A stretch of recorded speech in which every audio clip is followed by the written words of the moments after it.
If I'd gotten a water bottle that wasn't so jacked up, then this would stand on its own. Oh, there we go. 77. There's a bobber to let you know when you need to empty it out or stop spilling into it.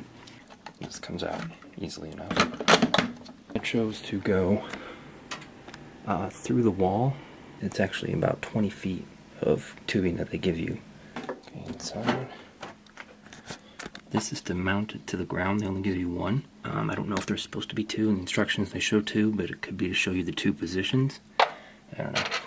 They give you this flushing adapter. So if you want, cut the tubing, hook it into this end, and then put another part of the tubing out this end, and hold it over the sink for 5 minutes while you flush. And then you can do that twice, or you can just connect it and push the button and hold it for 5 minutes. So you can do either one in the awful instructions.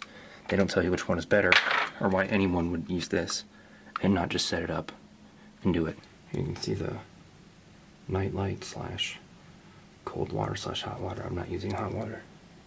And the ozone button is right there. You push it and then you don't, I mean just do it before you go to bed because it takes like an hour and a half, it says. If you're curious about the noise level.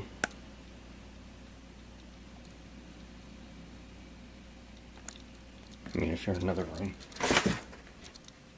you can't hear it.